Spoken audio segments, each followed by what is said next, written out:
चलिए आज इस पर गहराई से बात करते हैं। आज हम एक दस्तावेज और एक विचार के बीच की कहानी को समझेंगे। एक तरफ है संविधान, मतलब कागज पर लिखे हुए कुछ नियम, और दूसरी तरफ है संविधानवाद, उस कागज को एक तरह से राष्ट्र की आत्मा बनाने की जिद।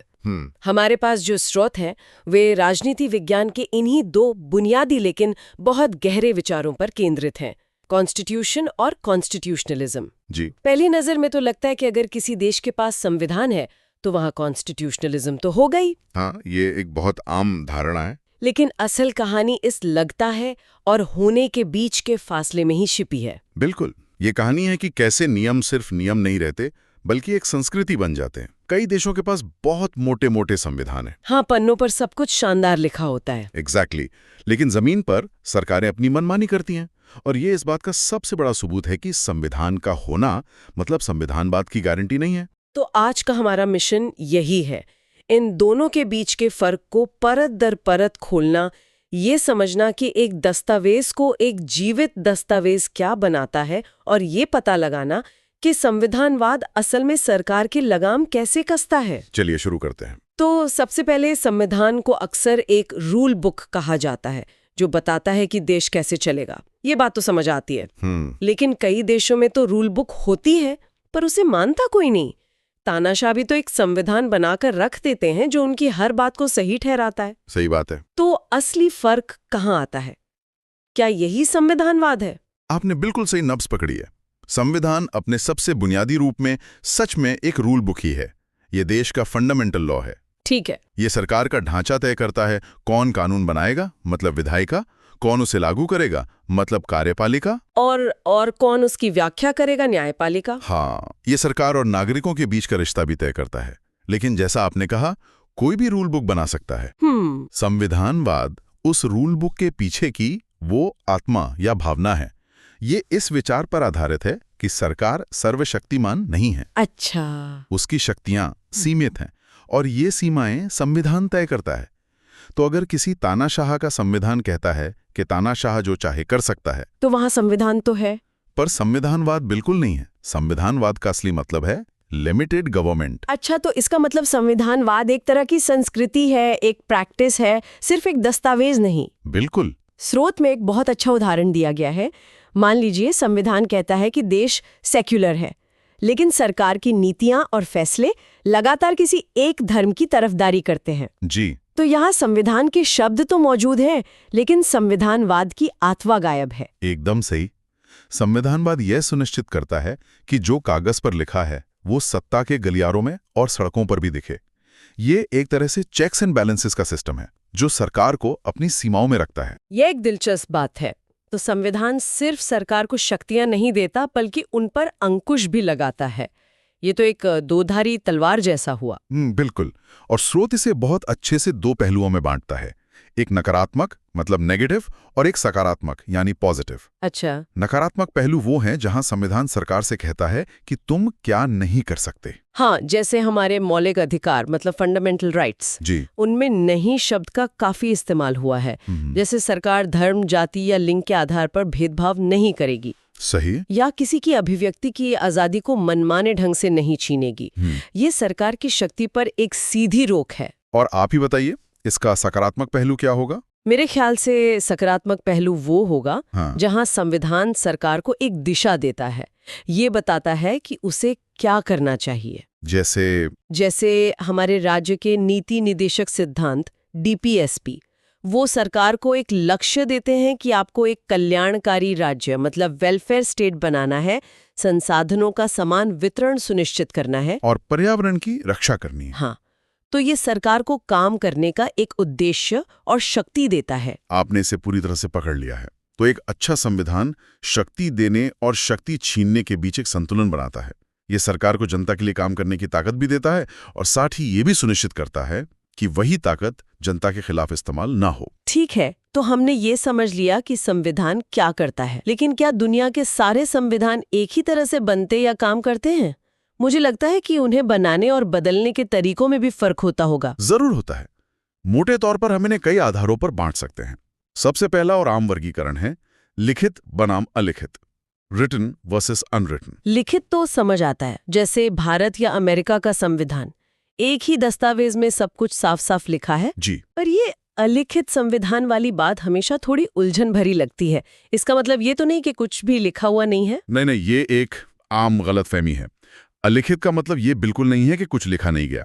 इसका मतलब सिर्फ ये है कि सारे नियम कानून एक ही किताब में कोडिफाइड नहीं है। अच्छा। इसका सबसे अच्छा उदाहरण यूके है। उनका संविधान कई हिस्सों में बटा हुआ है, कुछ ऐतिहासिक दस्तावेजों में, कुछ संसद के कानूनों में, कुछ अदालती फैसलों में और बहुत कुछ परंपराओं में, कन्वेंशंस में। अरे वाह, ये सुनने में बड़ा अजीब लगता है, जैसे कोई बिना नक्शे के घर बना रहा हो। हाँ, मतलब ये बहुत ज्यादा भरोसे और परंपरा पर चलता होगा। बिल्कुल।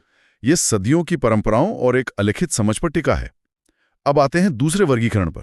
ठीक है, तो एक फर्क तो ये हुआ कि नियम एक किताब में है या बिखरे हुए हैं, लेकिन उन नियमों को बदलना कितना आसान या मुश्किल है, मुझे लगता है ये भी एक बहुत बड़ा फर्क होगा, है ना? सही पकड़ा आपने।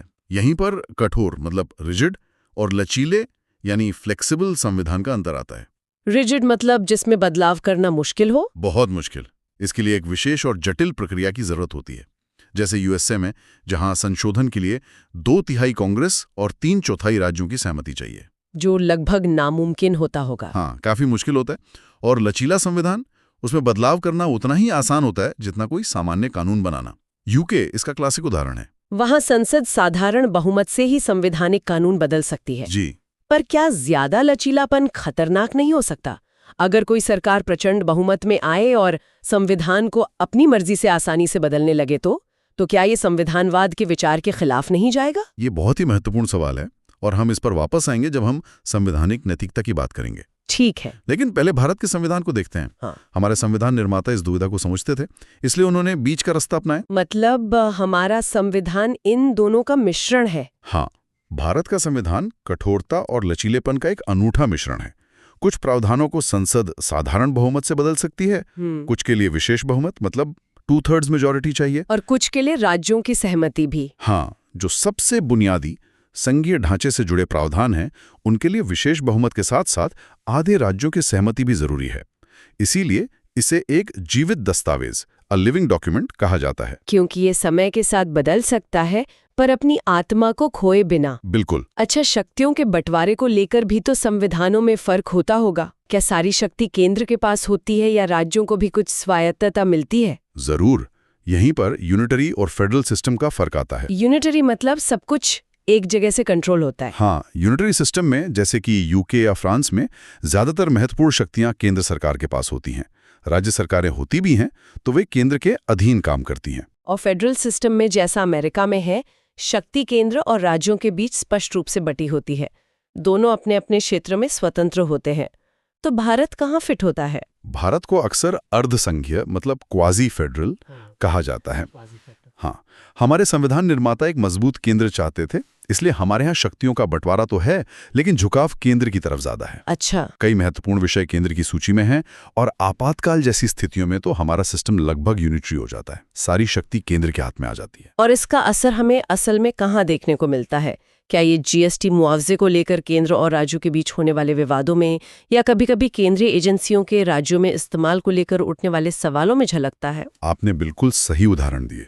यही वो स्थितियां हैं जहां हमारे सिस्टम का क्वाजी फेडरल चरित्र सामने आता है। ये दिखाता है कि कैसे संविधान के डिजाइन का असर जमीनी राजनीति पर पड़ता है। अब उस सवाल पर वापस आते हैं जो मैंने पहले पूछा था। जहां संविधान को बदलना थोड़ा आसान हो, वहां क्या चीज सरकार को मनमानी करने से रोकती है?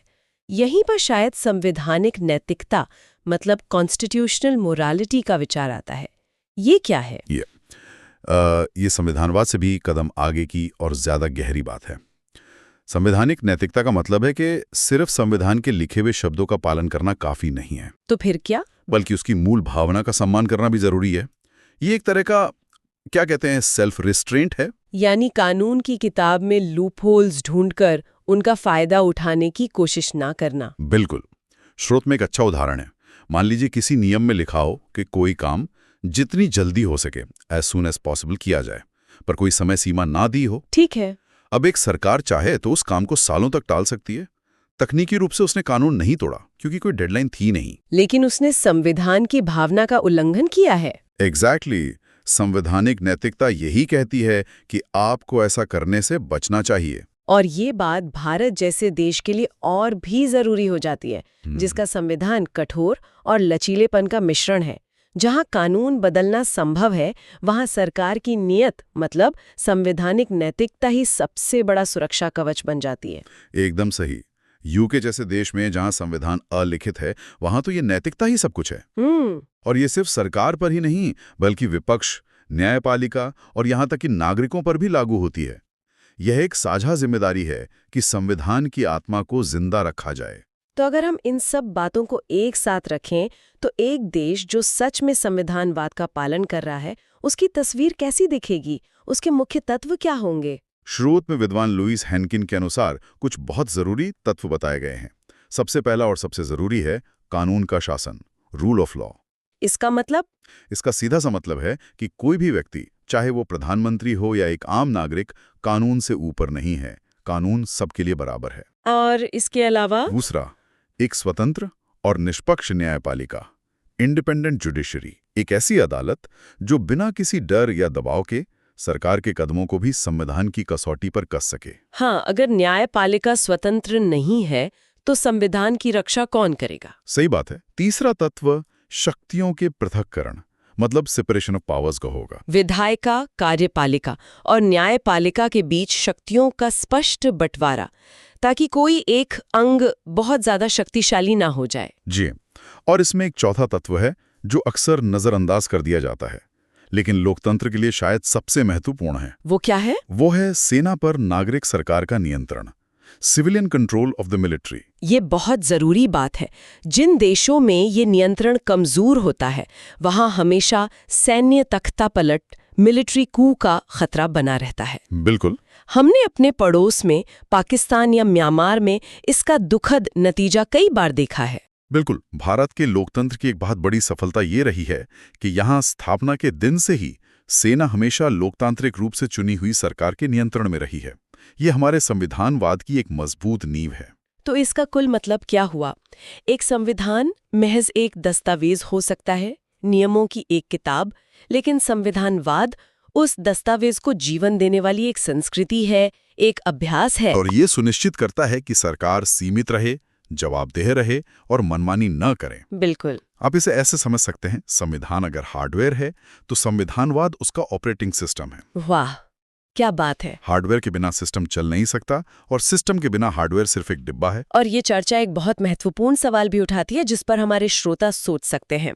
स्रोत में अधिकार, राइट्स और कर्तव्य, ड्यूटीज को एक ही सिक्के के दो पहलू बताया गया है। जी। मूल संविधान में मौलिक कर्तव्य नहीं थे, उन्हें बाद में जोड़ा गया। सही कहा, उन्हें 42nd अमेंडमेंट के जरिए 1976 में जोड़ा गया था।